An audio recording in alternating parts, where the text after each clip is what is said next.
Өнөөдөр Монголын бичээрийн эрх зүйн асуудал ба ногоон хөгжил гэсэн сэдвээр илтгэл тавина. Илтгэлийн маань бүтэц бол судалгааны арга зүй, бичээр ба бичээрийн эрх зүйн ач холбогдол, мөн Монголын бичээрийн дөрөөтлөлийн гол шалтгаан нь юу? Бичээрийн дөрөөтлийн эсрэг авч хэрэгжүүлсэн арга хэмжээ юу байна?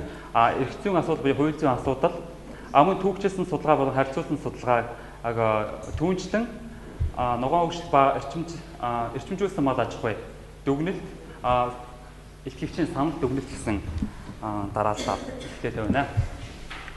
Юуны өмнө бичээрийн эрх зүй ба ногоон хөгжил гэдэг энэ сэдвээр энэ судалгааг харьцуулсан гадаад орны бичээрийн эрх зүйн холбогдолтой хууль тогтоомжтой харьцуулсан мөн түүнчлэн Монголын бичээрийн эрх зүйн талаар түүхчилсэн судалгааны үндсээр уг судалгаа явуулсан байна. Бичээрийн эрх зүйн ач холбогдлын талаар ярих гэж бодож байна. Нэгдүгээр бол Монгол улсын нийт газар нутгийн бол 72.1%-ийг бичээр эзэж байна. Нөгөө талаас Монгол улсын эдийн засгийн бас хөдөлгөгч томоохон хүч болмоод мал аж ахуйн салбарт бол нийт ажиллах хүчний 3.1% ажиллаж байна. Мөн дотоодын нийт бүтээгдэхүүний 18.8%-ийг бол мал аж ахуй дангаараа эзэж байна. Үүнээс харах юм бол яа харахгүй анхаарал хандуулах мөн энэ асуудалд бол нухацтай хандах асуудлуудын нэг бол яа харахгүй бичээр эрх зүйн асуудал муу юм. Өөрөөр хэлбэл Монгол улсын эдийн засгийн бас хөдөлгөгч хүчүүдийн хүчний нэг болох бичээрийн эрх зүйн талаар илүү судлах, үнийг яг эрх зүйн зохицуулалтыг боловсронгуй болгох бол зайлшгүй шаардлагатай гэж үзэж байна. Монголын бичээрийн дөрөөлт Монголын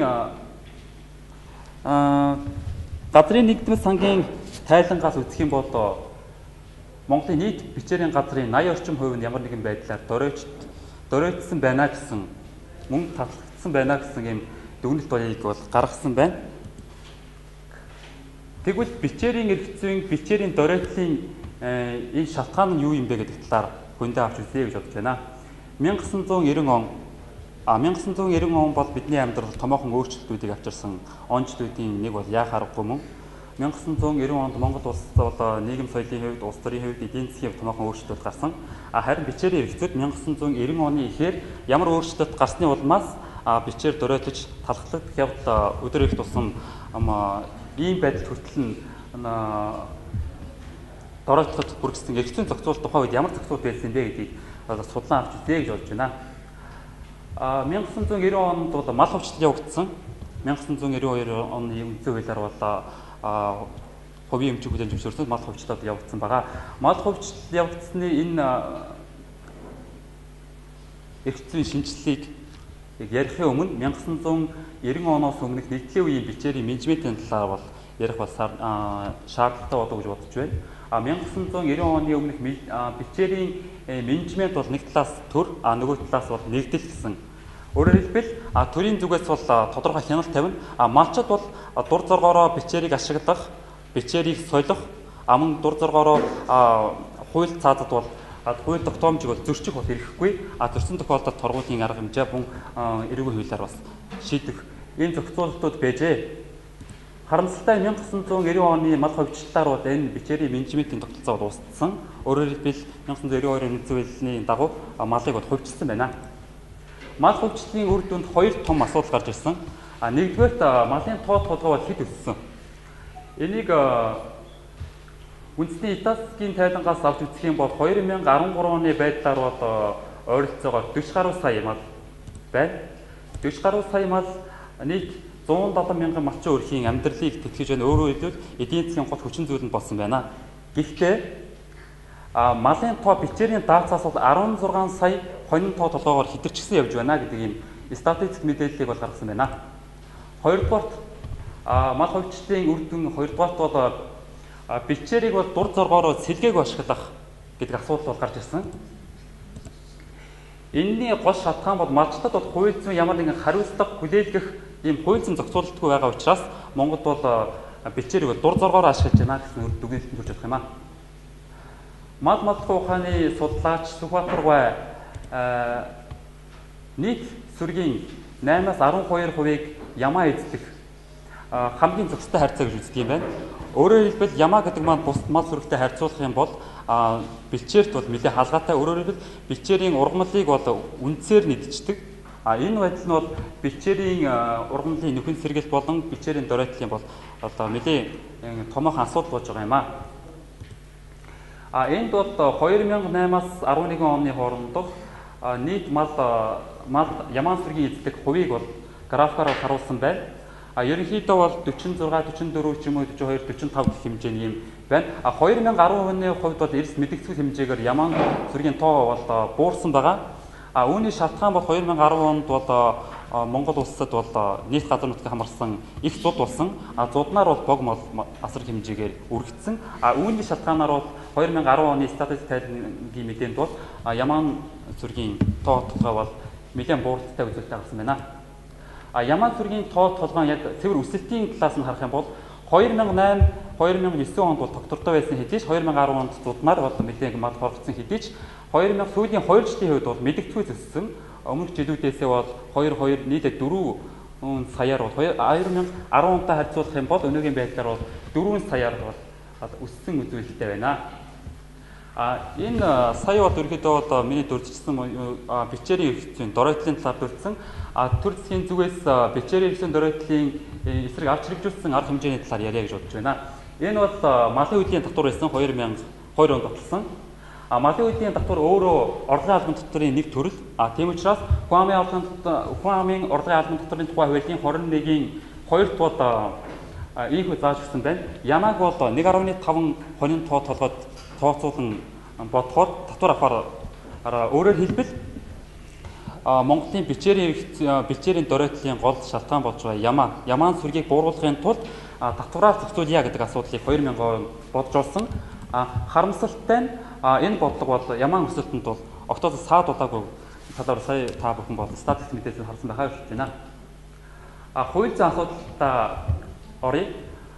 Монгол улсын хувьд бол бэлчээрийн эрх зүйг бол газрын тухай хуулийн 52 дугаар зүйлд бол тодорхой зохицуулж өгсөн байгаа. Энэ схемээс харах юм бол газрын тухай хуульд бол зөвхөн малчтад бол бэлчээрийг эзэмших эрхийг олгосон ашиглах эрхийн зөвхөн зохицуулсан харилцаа байгаа. Харин бэлчээрийг доройтуулсан хууль тогтоомж зөрчсөн тохиолдолд хүлээлгэх хариуцлагын талаар бол октоос дурдаг нь хамгийн том алдаа. Газрын тухай хуулийн бас зарим зүйл заалтууд бол хэрэгжих боломжгүй байгаа. Өөрөөр хэлбэл бэлчээрийн эрх зүйтэй холбогдох зарим зүйл заалт хэрэгжих боломжгүй. 52 дугаар зүйл бол 52-ийн 2 болон 21-ийн 4-ийн 3 бол хэрэгжих боломжгүй ийм байдал бас үүссэн байна. Газрын тухай хуулийн сая дурдсан бэлчээртэй холбогдох зарим зүйл заалт хэрэгжихгүй байгаа шалтгааны талаар ярих гэж бодож байна. Энэ нь бол ерөнхийдөө газрын тухай хуулийн 44-т бол гадаадын иргэн аж ахуй нэгж зөвхөн ашиглах эрхийн гэрчилгээг олгохоор заасан ашиглах эрхийг олгосон. Тэрнийгээ үндэслээд газрын тухай хуулийн хууль мөн ашиглах эрхийн гэрчилгээг зөвхөн гадаадын иргэн аж ахуй нэгжлд олгохоор заасан. Гэвч газрын тухай хуулинд юмар зат байгаа гэхээр бэлчээрийн эрх зүйтэй холбогдолтойгоор 52-ийн 2 болон 21-ийн 4-ийн 3-т бол малчтад бол Монгол улсын бэлчээрийг бол ашиглуулах эрхийг нь бол баталгаажуулсан байна. Харамсалтай нь бэлчээрийн ашиглах эрхийн гэрчилгээг нь олгох зохицуулалтын журам бол октоос байхгүй байгаа учраас бэлчээрийн эрхцийн энэ зүйл заалт бол хэрэгжих боломжгүй байна. Яагаад энэ малчтад бол бэлчээр ашиглах эрхийн гэрчилгээг олгох шаардлагатай вэ гэдэг талаар нь дурдъя гэж бодож байна. Энэ бол нэг талаараа эдийн засгийн ач холбогдолтой. Тухайн ашиглах эрхийн гэрчилгээг авснаар малчин тухайн өөрийнхөө ашиглах эрхийн гэрчилгээг барьцаанд тавьж зээл авах, мөн өгдөх эрхийн гэрчилгээ нэтэр хууль зүйн асуудлууд бол цааш бол нээгдэх боломжтой болох юм аа. Нөгөө талаар малчинд хариуцлага тооцох боломжтой болно. Өөрөөр хэлбэл ашиглах эрхийн гэрчилгээнд юу заа гэж өгч ёстой вэ гэхээр тухайн малчинд эзэмшүүлэх гэж байгаа, ашиглуулах гэж байгаа тухайн бэлчээрийн хэл заагийг, зориулалтыг мөн тухайн бэлчээрийн даацад нийцүүлсэн хонин тоо толгойг нь бодож гаргаж өгөх гэх мэтийн зохицуулалтыг оруулж өгнө. Тухайн зохицуулалтанд зөрчсөн тохиолдолд бол малчинтай хариуцлага тооцно гэдэг асуудлыг ярих цаг болсон гэж бодож байна. Түүхчилсэн судалгааны хэсэг рүү оръё. Энэ 13 дугаар зуунаас 18 дугаар зууны хоорондох бичээрийн эрх зүйн зохицуулалт болон түүхэн уламжлалт хууль цаазын зохицуулалтын талаар авч үзье. Энд одоо нэгдүгээр Монголын хамгийн анхны бичмэл үндсэн хуулийн шинж бүхий хууль эрх зүй болох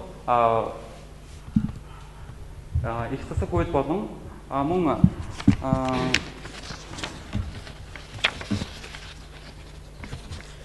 1757 оны Алтан хааны цааз бичиг 1600-аас 1639 оны хоорондох халахын үүсэн дээрх бичмэлийн цааз бичгийн эрхэмж мөн түүнчлэн 1709 оны 3 гушууны цааз буюу халахын журам гэх тухайн хууль цаазуудад болох төр бичээрийн эрх зүйн зохицуулалт бол орж ирсэн. Бичээрийн эрх зүйг бичээрийг яаж хамгаалах вэ? Бичээрийг доройтуулах мөн бичээрт хохирд учруулахыг бол одоо хоригдж байсан. Түүнийг зөрчсөн хүмүүст бол тодорхой хариуцлага тооцох механизм байжээ. Өөрөөр хэлбэл эртдээ үеэс монголчуудаар мал аж ахуйн үндсэн эрх үүсвэр болсон бичээрийг хайрлан хамгаалах ийм ухамсартай мөн эрх зүйн зохицуулалттай байсныг харж болох юм аа. Түүхчин судалгааны 2 дахь хэсэг болох 20 дугаар зууны бичээрийн эрх зүйн зохицуулалт руу оръё. Үүнд болох дээр Монголын бичээрийн эрх зүйн үндсэн асуудлыг болох дээр 1924 оны үндсэн хууль болон 1928 оны засгийн газрын 20 дугаар тогтоол, 1935 оны бичээр усны тухай хууль, мөн 20 дугаар эдгээр ноттой зөвхөн 20 дугаар зууны бичээрийн эрх зүйн үндсийг бол тодорхойлсон эрх зүйн акт болсон. 1950 оны ихээр бол нэгдэлжих хөдөлгөөн явж ирсэн. Нэгдэлжих хөдөлгөөний хууль зүйн гол их сурвалж нь бол 1942 оны газар хэлбэрийн тухай хууль, 1960 оны үндсэн хуулиар бас баталгаажуулж өгсөн байна. Харин шинэ үндсэн хуулийн үзэл баримтлал бол одоо хувийн өмчийг хүлээн зөвшөөрсөн. Хувийн өмчийг хүлээн зөвшөөрснөөр малыг бол хувьчилсан. Хувьчилснаар 1994 онд газрын тухай хууль бол үндсэн хуулийг нийцүүлэн хуулийн үзэл баримтлал концепт бол өөрчилсөн. Өөрчлөлтөө малчинд бол ашиглах эрхийн игэл зөвхөн зөвшөөрөөд хариуцлага тооцох механизмыг орхигдуулснараа энэ хуулийн хамгийн том хийдэлтэй тал юм гэж бодож байна. Харьцуулсан эрх зүйн судалгааныхан слайд руу орё гэж бодож байна. Харьцуулсан эрх зүйг болдог бүгд найрамдах хятад ард улсын өөр Монголын өөртөө засах орны бичээрийн тухай хуультай бол харьцуулан үтсэн байгаа. Өвөр Монголын хувьд 1985 онд бол бичээрийн хууль анх удаа баталсан. Бичээрийн хуулийн гол онцлог нь бол нэгдүгээрт ашиглахын гэрчлэгийг яг баталгаажуулсан зохицуулалт байхгүй. Өөрөөр хэлбэл хариуцлага тооцох механизм бас байхгүй. Өнөөгийн яг Монголд үүсэж байгаа эрх зүйн зохицуулалт хийдэлтэй бол яг адилхан ийм асуудал одоо 1985 оны Өвөр Монголын энэ бичээрийн тухай болонд байсан байна. Улмаар 2005 онд бол Өвөр Монгол бичээрийн тухай хуулиндаа өөрчлөлт оруулсан. Гол өөрчлөлт оруулах болсон шалтгаанууд дээр 1985 оны бичээрийн тухай хуулинд бол хариуцлага тооцох механизм байхгүй байсан учраас бичээрийн тухай хуулиа өөрчилсөн. Шинэ өөрчлөлтийн зохицуулалт нь болохоор бичээрийн тухай хуулиндаа бол хариуцлага тооцох, ялангуяа бичээрийн талхлах, доройтуулсан малчтад бол эрүүгийн хариуцлага, захиргааны хариуцлага авахар тусгасан байна. Үүний үр дүнд бичээрийн доройтолгын хурц багассан гэдгийг бол Японы хэсэг эрдэмтэд бол 2010 оны судалгаагаар баталсан байна. Бичээрийн эрх зүйг сайжруулах, Монголд уламжлалт, мал аж ахуйг бол сайжруулах, бичээрийг доройтолоос сэргийлэх, өртсөн сэргийлэх, хамгаалах гэдэг энэ зохицуулалт бол өөрөө бол ногоон хүчтэй бол заашгүй холбоо бүхий харилцаа юм. Үүнийг авч үзэхийн тулд ногоон хүчний талаарх бол дэлхийн чиг хандлага болон Монгол улсын чиг хандлагын талаар авч үзэх шаардлагатай гэж бодож байна. Ерөнхийдөө бол дэлхийн чиг хандлага бол ийм 3 чиг хандлагыг бол баримталж байгаа юм байна. Харин Монгол улсын хувьд бол ямар чиг хандлагыг баримтлах ёстой талаар төрдий гэж бодсон. Өнгөрсөн оны 2010 оны 6 сард Бразилийн Рио де Жанейро хотод нэгдсэн үндэсний байгууллагын доктортой үйлчлэлийн талаарх Рио хор гэсэн баг хурд болсон. Энэ хурдаар бол ерөнхийдөө ногоон хөгжөлт болон байгаль дээлтэй технологи гэх асуудлыг бол ерөнхийдөө бол одоо төлхөө авч хилэлцсэн.